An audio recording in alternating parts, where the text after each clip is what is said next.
did a club that started with just 13 motorcyclists evolve into the top 1% of gangs? How has this club been a part of the most severe criminal activities in the U.S. and beyond? Guns, drugs, and the open road. Baker used guns and violence as tools of the trade. This is the story of the Pagans Motorcycle Club. Rebels, renegades, and a touch of American folklore.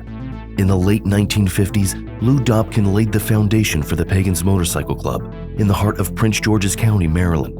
What began as a small brotherhood of 13 motorcyclists donning denim jackets adorned with unique insignia soon evolved into something much larger and intriguing. These early pagans rode American motorcycles and British classics like Harley-Davidsons and Triumphs, setting them apart from the norm. Unlike other outlaw motorcycle clubs, they initially chose an embroidered logo instead of the customary three-piece patches. As time passed, the Pagans evolved from a loosely knit group into a formidable organization. They adopted a formal constitution and established a governing structure, complete with a national president.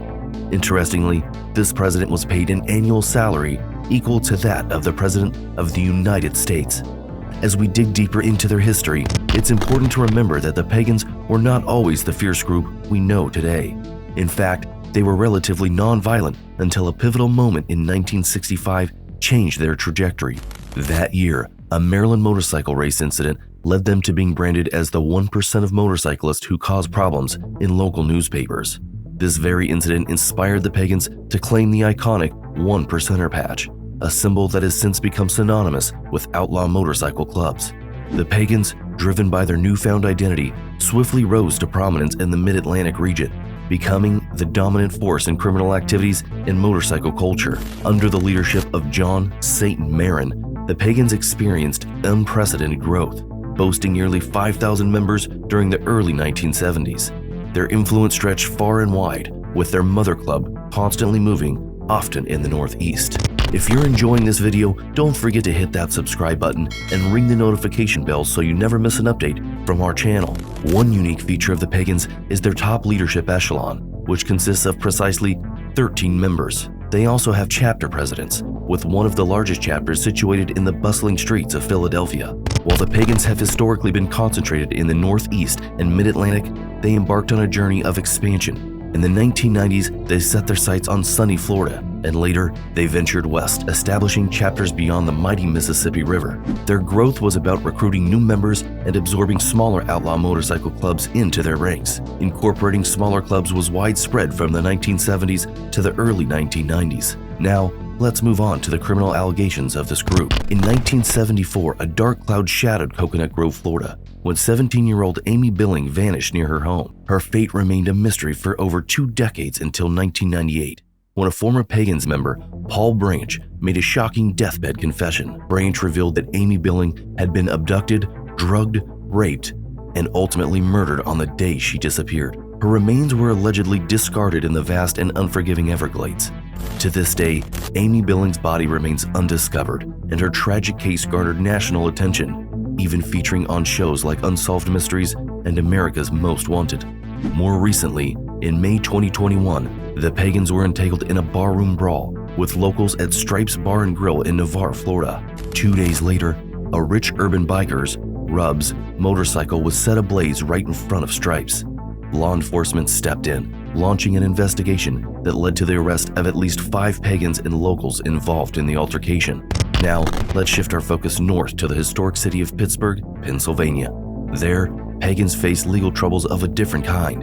In 1985, their boss at the time, Danny the Deacon Zwabel, found himself indicted on RICO charges alongside co-defendants James Burke and Eugene Nick the Blade Giselle, the infamous Pittsburgh Connection, featured in the movie Goodfellas. Fast forward to December 2020, when a federal grand jury in Pittsburgh unsealed indictments against 30 members and associates of the Pagans Motorcycle Club. This sweeping operation led to the confiscation of a dozen firearms, significant quantities of drugs, and the discovery of $28,000 in cash and jewelry. Individuals like Bill Rana, Eric Armas, Jason Evans, and many others were charged. The FBI played a pivotal role in this investigation, even tapping into 10 phones to gather crucial evidence. Meanwhile, Anthony Rocky LaRocca, a prominent Pagans member, navigated a criminal journey intertwined with organized crime, specifically the LaRocca crime family. LaRocca's illegal journey included charges of assaulting an ATF agent, conspiracy, firearms offenses,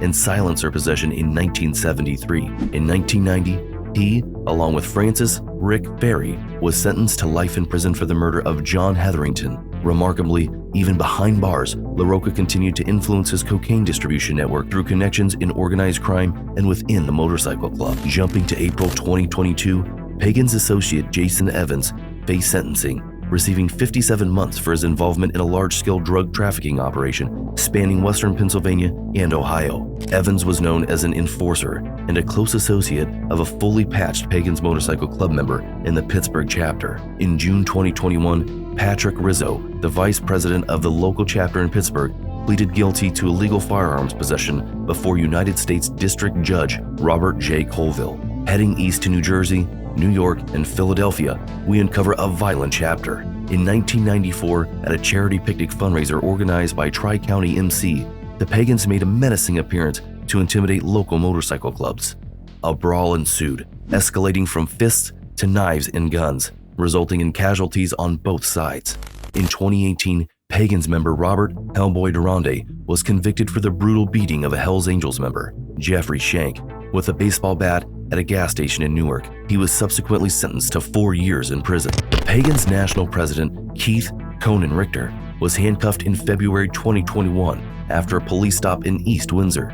During the visit, a loaded pistol was discovered in the vehicle. 2002 witnessed a shocking turn of events as 73 Pagans were arrested on Long Island, New York, following their appearance at an indoor motorcycle and tattoo expo known as the Hellraiser Ball. The Pagans had clashed with Hells Angels members at the event, leading to violence, injuries, and even fatalities. Subsequently, a Pagans-owned tattoo parlor in South Philadelphia was firebombed. In 2005, the Pagans allegedly opened fire on the vice president of the Hells Angels Philadelphia chapter, resulting in his tragic death while driving on the Schuylkill Expressway. This incident marked a significant turning point, leading to the closure of the Hells Angels Philadelphia chapter later that year. In September 2010, a massive operation led to the arrest of 19 Pagans members in Rocky Point, New York, on charges ranging from conspiracy to commit murder, assault, drug distribution, extortion, and weapons offenses. 2 undercover ATF agents played a crucial role, infiltrating the gang and providing invaluable evidence, including discussions about using homemade hand grenades to target Hells Angels members. Even in Maryland, the Pagans couldn't evade the grasp of the law. J. Carl Wagner, a Pagans MC leader, was arrested in Washington County, Maryland, 2007. The arrest involved over 60 officers from various law enforcement agencies and the use of a bomb disposal robot. Wagner faced charges related to possessing a regulated firearm after a prior violent crime conviction. In 2009, the home of the national president at the time, David Bart Barbetto, in Myersville, Maryland, was raided by police, leading to his arrest on firearms charges.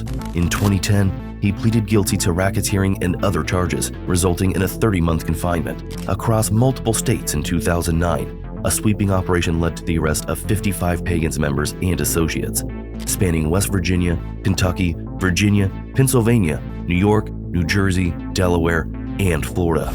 The charges ranged from attempted murder and kidnapping to drug dealing and conspiracy. Finally, in 2018, law enforcement in Rhode Island made a significant move, arresting 49 individuals, including some Pagans MC members, in one of the largest busts in the state's history. The operation led to the confiscation of 53 illegal guns, including a rocket launcher and substantial quantities of drugs, including marijuana, crack, cocaine, and heroin. The investigation was conducted over 12 months and involved multiple agencies, including the Rhode Island State Police, ATF, and FBI. And that's all for today. The Pagans Motorcycle Club's history is marked by its motorcycle culture and a trail of criminal activities that have left a lasting impact across various states. These are only a few incidents of what this club has spun. Check out our other videos for more shocking crime stories. Subscribe to our channel for more updates.